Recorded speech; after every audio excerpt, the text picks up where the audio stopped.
I know you've heard me repeat this a million times, but Rice and Grinds, code Anabolic10.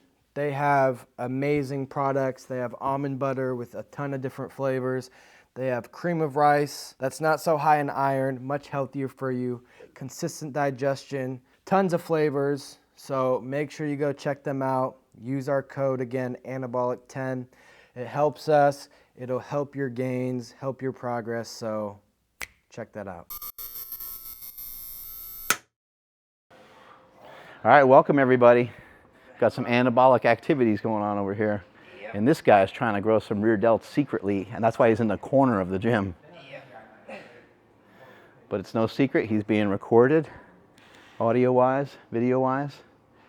Today we're going to talk about a topic that I find to be super interesting. Hopefully Kenny digs it too. Some of it will be complicated, as always.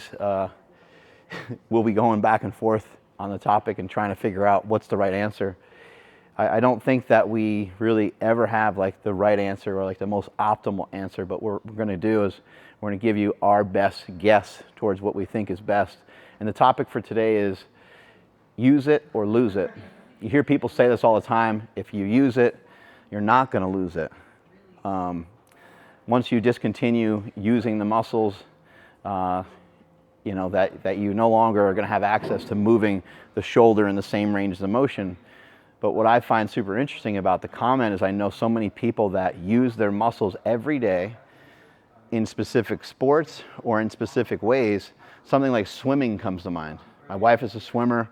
So many of herself and her friends, their shoulders are destroyed. And how could that be? Because they swim freestyle, they swim backwards, they do breaststroke, they do all these different movements with their arms all the time. They're using it and they're still losing it. So I guess, you know, we think about in terms of lifting, we know a lot of people that bench, squat, deadlift, and they're in tons of pain very often. So how do we do the things that we love and maybe stay out of pain? How do we maybe try to get ourselves out of this perpetual meat grinder? I've been there myself. Kenny's kind of in it right now with prepping for a bodybuilding show. When I was powerlifting, I kind of felt like I was subservient to that and that I had to do certain things a certain way. Otherwise, I couldn't get the results that I needed. But ultimately, before I retired from powerlifting, I should have actually just taken like 6 months off, 8 months off, even a year off, and just chilled and let everything calm down and then come back and really reinstitute a different way of lifting in terms of the form and technique and be a real stickler with that. Because I believe that if the form and technique is dialed in, that it will be a lot less likely that you'll get hurt. You still can get hurt on the fringe end of some of those heavier weights, and you could still get hurt because fatigue could settle in. You could miscalculate how strong you are, and there's all kinds of things like that. But you know, ultimately, looking back on my powerlifting career, that's something I would have done, and maybe you kind of feel the same. But it's kind of hard as you're in prep right now. You're trying to have the best build possible, right? Yeah, it's definitely difficult, especially deeper into a cut. Doesn't even have to be a prep. This is only my second show. So deep into a cut, it gets pretty, I would say, frustrating trying to maintain, I guess, my form, because I just feel fatigued and I want to break form and just throw weight around and get through the session. So it's definitely difficult. Also, taking time off, Mark mentioned, is something that is a mind fuck for me, because I don't know when to take time off, even though at times I haven't been injured. So if I blew out a hamstring or something or anything like that, I definitely, I still wouldn't take time off, but I would want to. But just, I'm just in the middle of it. I don't know what good form is. The way I view it is everybody trains differently. So when somebody tells me to use correct technique, to me, it's all different. I don't really know what that means or looks like. I know control. Like if somebody tells me fix my squat or something, or like just move the weight like with a bodybuilder, that's something I learned, was controlling the weights. But when somebody tells me use good form, I'm like, okay, or range of motion, It's like, well, a face pull I could try in 50 different ways. This machine I can adjust and try. So that's the part that confuses me. I get the tempo and the control, but the form part has always been tricky for me, especially in powerlifting, because everybody's like stand efforting compared to Dan Bell, who squats, I'm pretty sure, high bar, and his feet are closer, and then Stan uses his hips and his back. So I'm like, it's so confusing for me. Yeah. Yeah, the form and technique can be really confusing. You know, if I kind of just sit with this topic for a minute of use it or lose it, think about certain sports. You think about basketball, most injuries are happening to the knee. You think of golf, most injuries are happening to the back. There's a lot of torque on the back. The back's being utilized every day. But maybe we can make an argument that they're swinging from the same side every time. Same thing with baseball, with pitching and swinging the bat. But baseball, again, they're using their arm. And now we have to start to think about, okay, we can't just say use it or lose it, because they're using it a lot. Now maybe we can say they're overusing it, but how is it possible that some people can use their arm and do 100 pitches in a game and last for 10 seasons, and somebody else only lasts like 3 seasons? So we have to kind of think about their technique, their form. Maybe one guy to throw 96 miles an hour, maybe that takes everything he's got. And maybe that guy would be better off not even trying to do that pitch that often because it's so forced for him. And then if we take that into the weight room, we start to think about it weight room wise. What are the movements that you're good at? What are the movements you're proficient at? Maybe you squat well because you're squatty, you're short and stocky, you built your legs up, and you're pretty good with a movement like a squat. But every time you deadlift, it kicks your ass.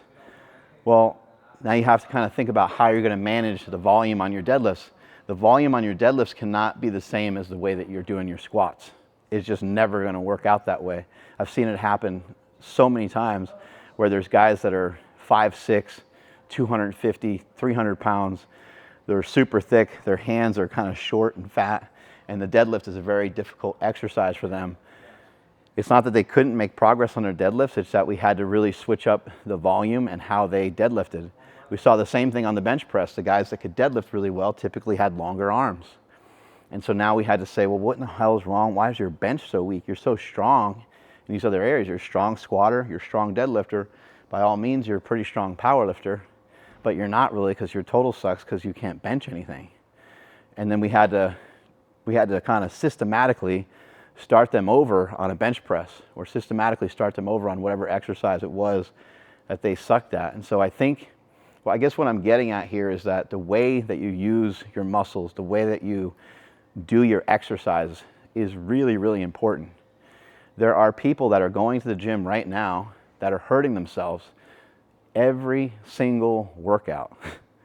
Their elbows hurt and all they do is throw elbow sleeves on it. Their elbows hurt and all they do is try to stretch it and move around a little bit and do a couple curls before they start their workout. They don't ever really think of like, okay, where is the main issue? What is causing this elbow pain? Usually we go upstream or downstream to try to find that pain, but some of that is like almost like a different topic for another podcast. But basically you have to really backtrack a bunch and you have to start to try to figure out, okay, I'm in prep or I have a powerlifting meet coming up. I have to make this sacrifice of my elbow. I have to make this sacrifice of my shoulder for a little while. And I have to maybe do some unconventional movements that I don't even really love to still get the results that I want for the platform or for the stage. Once that is over though, then you need to go back and take a bunch of steps back in your training, which is super difficult to do. Yeah, I would have to agree with that. I've definitely been caught in that vicious cycle of just banging my head against the wall over and over. Luckily, I haven't got injured yet, but I'm aware of it. I'm aware that's probably not the smartest thing. But like Mark said, once prep's over, I'll start to look at my training, look at, what I'm just not doing right, or maybe the safest, and then backtrack a little bit, and then slingshot forward and do it all over again. But on the other side of that, of following some basic guidelines with training, what's that?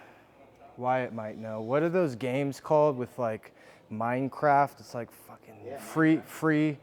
What is it called? Like GTA and Minecraft. It's like free play. Yeah. It's where like open world. Yeah. That's how, that might not make sense, but that's how I view the gym. That's why oftentimes I look like a space cadet. I'm just kind of zoned out.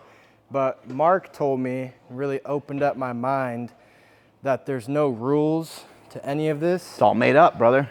Which, that honestly is probably the one thing that's probably, that's the one thing I can think of that's completely changed my look on training. Was I was so stuck to what a bodybuilder needs to do. And then once you told me that there's no rules, it seemed so, like, I felt stupid. I was like, well, fuck, I guess you're right. I can go do this machine backwards and still stimulate If you myself. feel that machine in a way that you set up on it, who might argue with you? You're like, I feel this in my lats. Yeah. And you get a good pump from it. Yeah, I never, I guess, looked at it like that. I was just always so caught up in one way. And then it kind of stressed me out. So once you told me that, I was just like, fuck, I can do any exercise a million different ways, and it could be different every single session, and I'm getting a great workout. So that too, but still following the basic guidelines of like, okay, I'm not going to put myself in a position to just get hurt down the road. So yeah, I think both should be applied at the right time. Something important to think about is that I think one of the reasons why Kenny is very, very rarely has any injuries at all, I think is because of his athletic prowess.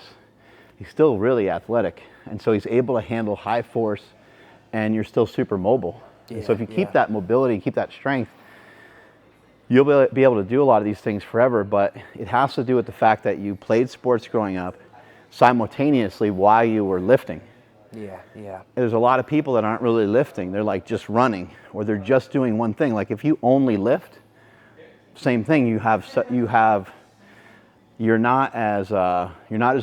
not as resilient. If all you do is lift, your body's not as resilient. I'll say that again.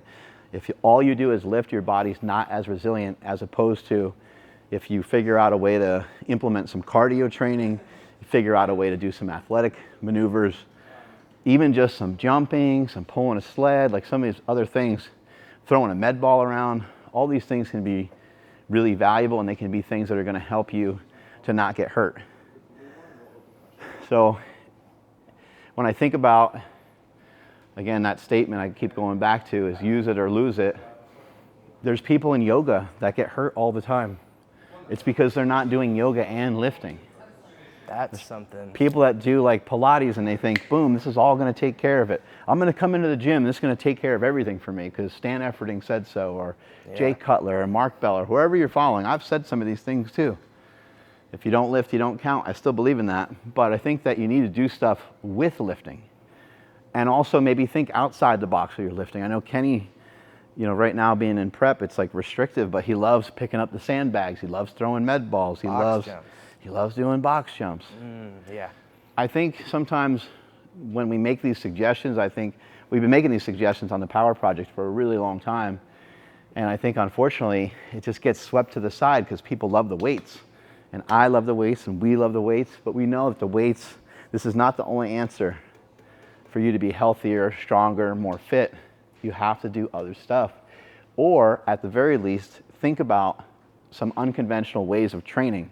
Because if you're doing like walking lunges and box jumps, and you're still doing a lot of these things in the gym, and you're doing rotational work, then you could argue with me and say, hey, I think everything is covered because I'm doing everything in the gym. But I'd still advise that you get out and actually put your practice of exercising, put your practice of lifting, put it into practice somewhere else. I think it's really cool that Kenny can go play volleyball. I don't think you have any volleyball experience, but that one day we were playing, he was bouncing all over the place. So I think it shows a prowess. It shows that your training is actually doing something more for you than just you being able to squat, bench, deadlift, do a heavy row. Yeah. I actually was explaining the opposite of that, of being like doing a ton of yoga, a ton of mobility, like stuff like that without lifting. I think the guest we had that was doing like the lat thing on the pull-up bar. Elastiboy. Yeah.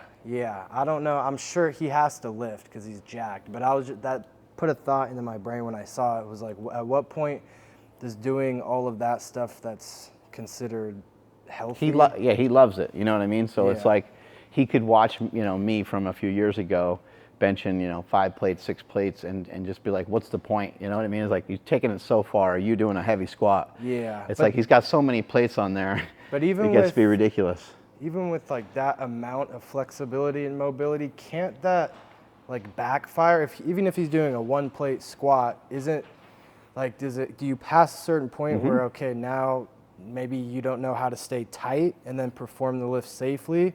It's really rare that the extremes pay off.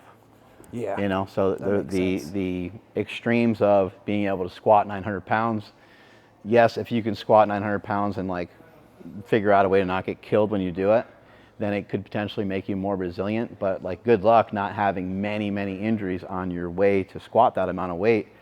And doing some of the stuff that the guest did recently, I don't really know if he's ever been hurt before, but I think that what he's doing is he's showcasing what he's good at, and we've done that in the past as well, where you showcase it way too much. It's like your only go-to.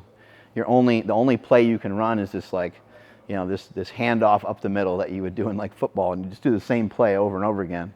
Well, you can only run the same play. You just get limited on your options. You get limited on, eventually you're going to run out of luck. You're not going to have as much success. So only focusing on mobility leaves you in a state of being hypermobile, and having hypermobility, I'm not saying everyone that has hypermobility is going to get hurt, but they usually are in pain. I've seen people have hypermobility in like their knees or really good flexibility in their back. Andrew Zaragoza is one of them. I've seen him, be able to put his hands on the floor pretty decently. I've seen him be able to move pretty well. He's actually quite athletic, and he had a lot of back pain for decades. And it's not just that case. Like, there's thousands and thousands of people that have a lot of mobility. If mobility was the key, then more people would be working on their mobility. Mobility is a factor, and that's why you do see people working on it, because it can be super beneficial to have more mobility, but to have hypermobility is just as bad as being like hyper strong, which sounds weird because in our community, we would never say that. Just like a yoga person would never say hyper flexibility. They don't believe in it. We kind of don't believe in being hyper strong, but I know for a fact that sometimes your desire to be so strong, it actually can create weaknesses in your body. I still have some weaknesses at certain things where I'm not nearly as strong as you might think I would be in certain positions because of the way I lifted for so long. And that's some stuff that I'm working on nowadays, and that's why I'm kind of questioning a lot of the stuff from the weight room, because I have been diligent. I have been lifting for over 30 years. I have been doing these things in these ranges of motion, and I keep hearing people say I use it or lose it, and I'm like, that's not necessarily true. My body got super stiff, and it got to a point where even though I was doing below parallel squats often, week in and week out for, 30 years or so, maybe there was some breaks in there somewhere. And then over time, my ankles got stiff, my calves got stiff, my Achilles got stiff, my hamstrings got stiff, the lower back got stiff. So it's like, that's not necessarily true for everybody, the use it or lose it motto. And what I want to illustrate today is that I think it matters a lot on how you're using your body. So make sure that you're doing things with good technique, but also make sure you're doing things with great variety. Yeah, I would agree with What that. exercise do you want to move to next so we can, want to go to this guy for a few? Yeah. Here we're working the rear delts, and there's a lot of lat and trap activation here. Sometimes, I think on some of these movements, you can have different goals, different times. Sometimes somebody's like, oh, that's targeting the traps too much. It's like, well, that can be okay. Like maybe you're not worried about that result. Maybe you want to work the traps. And then also too, I think that from a functional standpoint, you want the muscles to work together. From a bodybuilding standpoint, you might want to try to parse them out and isolate them a little bit more. But once fatigue settles in, you got no choice but to start to really feel it. Do you think you adhere to having like really strict form in your training? Like, let's just say, like you're not in prep, just kind of normal. Because I know you like to move some weights around too here and there, and Yeah. you're not always completely adhering to having picture perfect form with no momentum, right? Yeah. I would say I just kind of pick and choose what movements I want to let loose on. So, I mean, like deadlifts, heavy back squats, maybe heavy flat barbell bench, which might not be the smartest, but yeah, I'll definitely use some, not the most strict form on those lifts because I'm prioritizing, I just want to move weight sometimes compared to, I mean, all of my accessories or whatever you want to call it, those are all for the most part pretty controlled. I don't feel the need to go, I mean, if I can control it and move the weight properly, then I'll load the weight up on a machine. But for the most part, I'm just trying to prioritize controlling. Sometimes you might do like a row or tricep push down or something. Like there's certain movements that just for whatever reason, like you can't really, there's not really a great way to cheat a squat other than to like squat really high. I guess you could dive bomb, but like no one wants to do that because it hurts. Yeah. So certain exercises lend themselves to a little bit of a cheat. A lat pull down is one of them. Lat pull down, you lean back a little bit, get the extra rep or two. I do understand how people can say like, shouldn't be really cheating at all. You maximize everything, do the right form, but it's just boring sometimes. It's just kind of boring to always be pigeonholed into being so strict with your technique. Yeah, I would agree with that. I think I just focus on different things depending on how I feel and what exercise it is. Like a barbell squat, I might just want to let loose, and the only thing I'm really thinking is, okay, I know I need a brace so I don't blow my lower back out. And that's pretty much it. But like maybe a hack squat, I'm really thinking about like I'm timing the eccentric, like I'm counting in my head. I'm pausing in the hole for a certain amount of time, coming up. But yeah, sometimes I just want to fucking squat heavy and not worry about all these little things. I think the cool thing is you can also do both, you know, and what Kenny's referring to there is, and what we're talking about a lot today is how you do the lift. But just because you said this, just because you made this statement in your head of F it, I'm going to go for it, I'm going to do a heavy squat, doesn't mean that your heavy squat can't be followed up with more technique work. So you could say, Kenny and I could be in the middle of a workout and say plate, plate, plate, let's just keep going, let's keep pushing this. All right, Kenny, you're doing great, let's see what you can get for a max set of 3 or a max set of 2 like he did in a workout that he did with the Rhino. As soon as that exercise is done, you now move on to exercise 2, which is actually just more squats. So pull a little weight off, and now maybe you do sets of 8 to 10, and you do so with a 4 to 6 second descent. You're lowering the weight much slower, really nice time under tension, and now you just took the exact same movement, but you made it completely different. Maybe for the heavier squat, you didn't mind that you squatted a little bit higher. Maybe you didn't mind that you squatted with a little bit wider stance for the heavier weight. Maybe you didn't mind that you had a belt on. Maybe you didn't mind that you had knee wraps or knee sleeves on. But now for the lighter weight, because we're trying to make it a different exercise, maybe your heels are elevated a little bit. Maybe you are much closer stance. Maybe you took the knee sleeves or knee wraps off because you don't need them because the weight is a lot less, and you're doing the weight with much more control. So how you're doing an exercise is critical, and I think that's why we hear so many different things. We hear that like this program works or that program doesn't work. Someone's like, oh, I tried that, that doesn't work for me. And there are a lot of genetic differences. There's a lot of diet differences as well. But a lot of times it just matters how was someone performing those exercises? Yeah, I would agree with that. How were you doing it? You know, because if you watch someone like Nsima work out, I mean, Have you seen Nsima miss a lift before? No. Sometimes I don't even see him lift at all, and he's jacked. That's a different podcast. Yeah, yeah. But yeah, I think. I mean, he always lifts with good form. It's very rare I've even seen him make a face or make a noise. He made a noise. He made a couple noises when I took him down to LA and we trained with O'Hearn. Yeah. He made some squeaks then, but that was about it. Yeah, I really haven't seen him. But look at the size he's got, you know? And so, you know, I guess the point being is that, like, maybe for one guy, maybe there does have to be a little bit noise being made because maybe they do need to put a little bit more oomph into it. I don't really know for sure, but it does seem like trying to adhere to the form and the technique is really critical, especially when you're young, especially when you're trying to build up, because a lot of times it's just going to result in you getting hurt if you don't. Yeah. I would say all these things are great to think about and apply, but I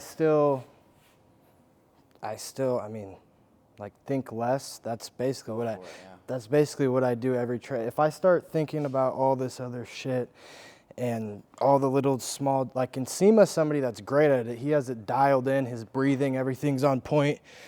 But for me, I can't. This is more of an I'm sure it's an outlet for him too, but this is like, I don't want to be thinking about all this stuff. So I might go back and do things like, I don't know, watch a video of me lifting. Okay, I can fix this. I can control it more. But yeah, just don't let it overwhelm you. Maybe just take one thing at a time, apply it, see how it works, and go from there. Because especially with building muscle, this is just my opinion. There's no like mistake you can make that can't be made up for, if that makes sense. I don't know if that makes sense, but to me,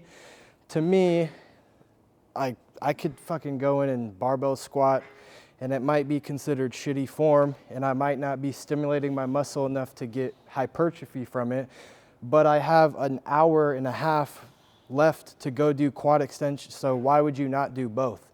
Get stronger and just do your accessories. Because if, let's say you're doing 3 reps, 3x3 for squats, you're getting stronger. This is how I've just trained always, because I feel like I want to be well-rounded. I want to be strong. There's a million ways to get strong, but for me, it's like, okay, I'm going to pick one movement for the day and focus on just moving the weight, loading the bar, getting strong, because I have an hour after that to go do the fluffy stuff that's going to stimulate the muscle and get a pump and do all that. So just do both, do them all. It's a great point, and I think, not that I want to sell people on the idea of being too reckless, but oddly enough, the barbell exercises sort of lend themselves to you moving a lot more free, you know, than maybe the assistance exercises and maybe the machine exercises. Machine exercises, you're pretty fixed. You know, so take advantage of that, and maybe that's where you do your sets of 12 or 20, or maybe that's where you do your drop sets. Maybe that's where you do a triple drop set and just like melt your legs. And maybe when you're squatting, you're just doing it a little heavier because it's more fun. And you don't want, you know, some people don't love the burn that they get when they do a set of 10 or a set of 20 on squats. It's like pretty brutal. And then also there's exercises like a bench press that you might not really feel. You might not feel a good chest burn from like a regular bench press.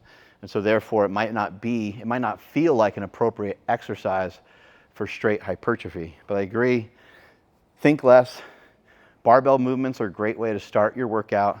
Always get yourself warm, and you could utilize a little bit lower reps with them, and then you can do like power bodybuilding from there.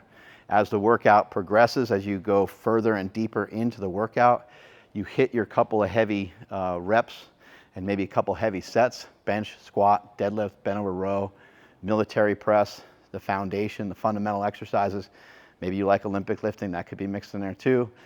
And then now you're shifting into sets of 8 to 10, and then you might even shift into even higher rep ranges to sort of finish the workout. I've lifted like that for decades upon decades, and I still lift that way. A lot of times when I'm like, this muscle's looking small or shrinking down a little bit, I'll say, let me hit like a heavy set of 5 or heavy set of 3, I'll front load the beginning of a workout with that. I might do it on a bench, and I might do it with a slingshot, and then I'll get my reps in on something like a dumbbell incline press, and then I might finish with even higher reps on like a fly. For some of those people that really love going to the gym, but you still want to mix in some athleticism, and maybe you don't desire, on the weekend going to a track, maybe you don't want to get into running, maybe you don't feel like playing other sports, maybe you just love lifting. Just when you're at the gym, try some other stuff, try a couple other things. In this gym, we have a bunch of jump ropes. We also have let me see if I can grab a hold of them.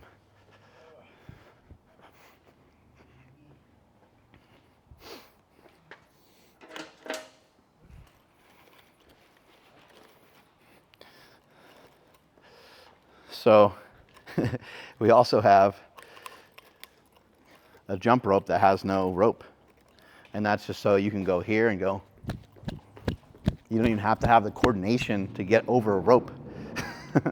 But this is just you could obviously just hop like this too. But a ropeless jump rope isn't a bad idea. Or grabbing a regular jump rope. Jump rope is where I would start. For anybody that's looking to just add a little athleticism, it's the easiest thing to do. And something like maybe in between some bench presses or wherever you're at in the gym, then maybe you can just turn and maybe you can hop up on the bench. You can do a jump. Jumping up onto stuff, though, does take a little bit of a skill. So if you haven't done that in a long time, be super careful. You can also, every time, I ran like 5 miles today, so legs are a little sore. But every time you go to get up from any of the exercises that you do, especially something like this where it's going to be real safe, or maybe when you're doing like dumbbell presses and stuff, you can do a jump from here. Boom. Just little stuff like that. Step-ups are great. Walking lunges are great. Anything that gets you moving forward is awesome. Throwing is great. Getting your body to open up with throwing. Throwing punches, throwing kicks. Those are all really positive. And then the end-all, be-all of exercises. It has and always will be sprinting. So if you can get out and do a little bit of sprinting, be very careful. Do not just go and sprint. But over time, maybe you, for a couple weeks, go at like 70%, do like 5 sprints at 70%. Over the course of a couple of months, work your way up into 80, 85, 90%. And that capacity is plenty. I don't think you have to even bother to try to run any faster than that. But and how far to sprint when you first start, if you haven't done it before, and to be really safe, just sprint like 10 yards. Like make it super, super short. Another way to make sure you don't get hurt with an activity like that is to do a running start. So run, jog a little bit and then just hit it for like 10 yards and then back down. Just be careful you don't get yourself in a compromised position. But that's the way I would slice it. And some other movements, some stuff you see on Instagram, people doing kettlebells and some different things like that, I think would really be helpful. But there's nothing's going to beat going out and playing a sport. Throwing a ball around with a friend, a football, a baseball. Just because you didn't do it as a kid doesn't mean you can't start to pick it up now and have some fun with it. It doesn't have to be a game. You can just it's just fun. Even just like literally like a little kid that's just playing by himself, you can just throw a ball up to yourself. You can take this on a walk. Like walking is boring. Take something with you. If you used to play soccer or something, go out to a field, try to kick that thing around a little bit. I did that with Graham Tuttle, the barefoot sprinter, like a few weeks ago. And it was kind of funny because like even just kicking the ball like super light, I went like that. And I was like, oh my God. Luckily I didn't hurt myself, but I felt something in there a little bit. All right, that's all we got from Anabolic Activities. Hope you guys learned something. Maybe put something in the comments below. Let us know what you want to see next. Let us know. Like, subscribe, leave a review on the audio. Thank you for all the support. Go buy Slingshot. Do something like the video, please. Everything helps. We love you. Thank you. We're going to have a bonus section for you in a second here. Hold on. All right, we're here today with Corey Higman.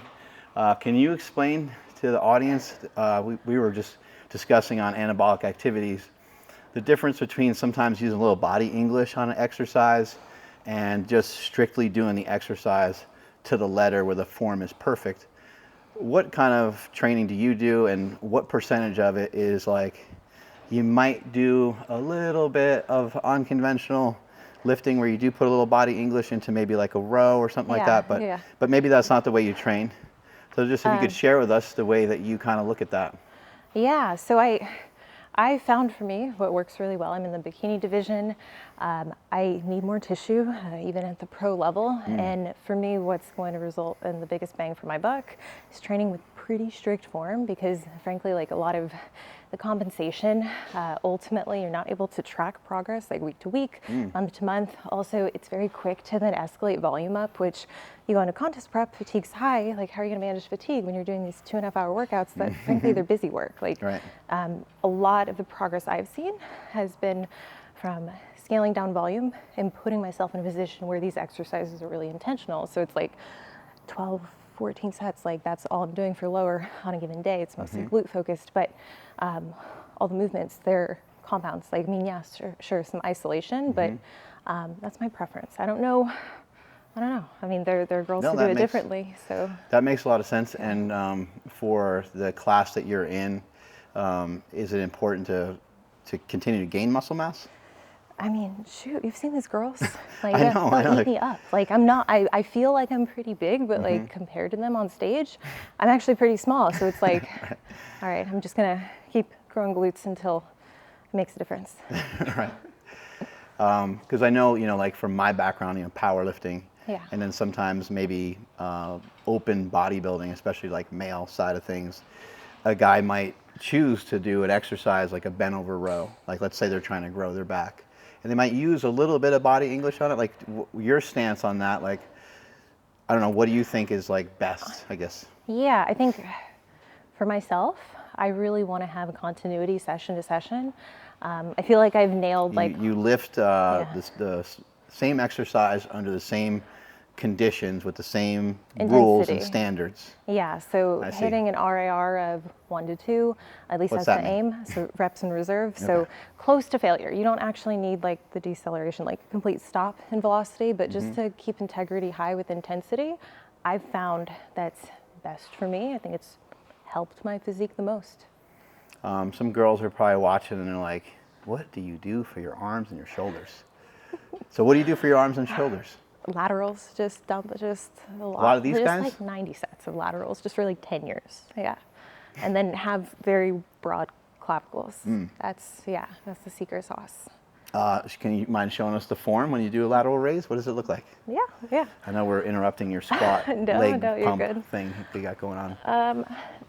So she's like, you guys don't have enough weight for me. Oh my gosh. No, I'm going to be pretty disappointing here.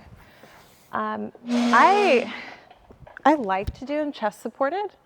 I would typically start with a cable lateral raise, like a unilateral. From here, I mean, this gives lean forward a little bit into it. Yeah, so viewers can kind of see, like, there's no. We're getting like this is some good secrets right here. There's no bracing requirements minimal bracing requirements as opposed to just doing them standing. I mean, like typically, even tens are pretty heavy for me. So tens are very heavy. Really heavy internal rotation at the shoulder. Come up. I'm not going past this. Like, this is plenty for me. There we. And you just kind of stay in that range. Yep. And then once you get a muscle to sort of burn, you just try to stay on top of it, and you do like set after set with like not a very long rest interval. Rest periods for something like this would be about a minute and a half. It's not compromising the weight though. Yes. Right, so you're not resting 30 seconds and then failing with the tens. Intensifiers, like I don't find that they're really necessary unless you're at a point where volume is so high. I have, would you say I have a good amount of upper body for bikini? So I don't think I need my glutes to grow more. So I'm not really going to push the volume up in that sense. But for an athlete who their delts are maybe lagging compared to lower body, there are some intensifiers in if it makes sense, if they're no longer progressing at that weight. So you're not maybe a fan for yourself of like a lot of, and for your upper body, of drop sets and things like that? Yeah, just because the growth, I mean, it's not exactly needed at this point. And if I continue to train upper the same way I'm training lower, so potentially using some intensifiers there when I hit a plateau, it's kind of like, well, we're still going to grow in that direction.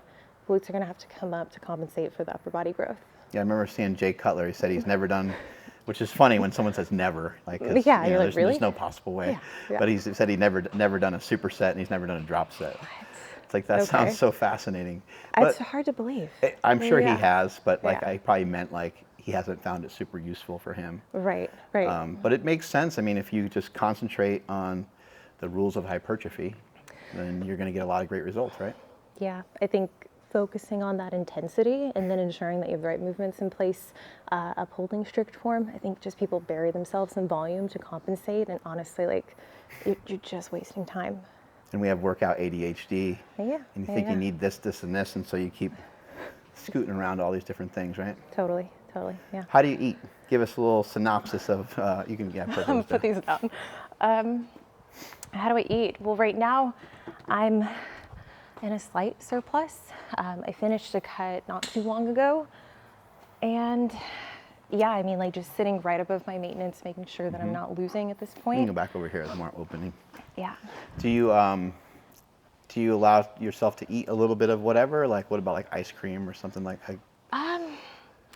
I'm not opposed to having untracked meals. Like I plan this weekend, I'm probably gonna have a couple, but whenever I know I'm traveling, when I'm gonna have meals out, I just pull back, kind of like with a budget. I'm just pulling back so that I'm preparing for those higher days. Similar Oh, to, you do so in advance? Yeah, In yeah. a couple days in advance? Everything's like budgeting with calories for me. So if I know, hey, it's gonna be a really boring weekend, I'm not doing anything, like I'm not going out to eat, cool, I can just hit my base plan. But yeah, right now I am trying to grow, need more glutes. So sitting in a deficit wouldn't really make a lot of sense. But yeah, no, I'm gonna enjoy myself this weekend.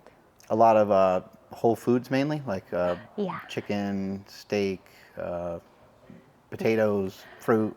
Yep, all of our bodybuilding foods, heavy focus on micros, but I mean, like obviously when you travel, like that might be lagging. So Right. like having a supplement in place just to ensure you're filling those gaps. I noticed that when I travel, I usually go lower carb because it's really hard to, it seems to be hard to dictate how much fat you're getting Yeah. in half of those meals that you get at like a restaurant. Just for people that don't know, like a restaurant, you could be just, they could send a missile launch of 50 grams of fat like your way. And for those of us trying to count or track or pay attention to our physique, that could sometimes be an overwhelming amount of fat in one sitting. Totally. I think even like when people try to be conservative when they eat out, like being conservative, just getting like the chicken with the salad and like, yeah, but you didn't mention that there's like nuts, there's dressing, and like you're getting like You 200, just got 300. 1,200 calories that you're Yeah. not accounting for. But, like, you ate a little mentally, bit of the mac yeah. and cheese. You had a little bit of the bread and Yeah. the butter. I think people, they lose sight of that. So it's really important, especially on those other meals, that they're at least hitting their protein, not going overboard with fats and carbs. Awesome. Where can people find you? Corey_fit on Instagram, on YouTube, on Patreon. Strength is never weakness, weakness is never strength. Catch you guys later.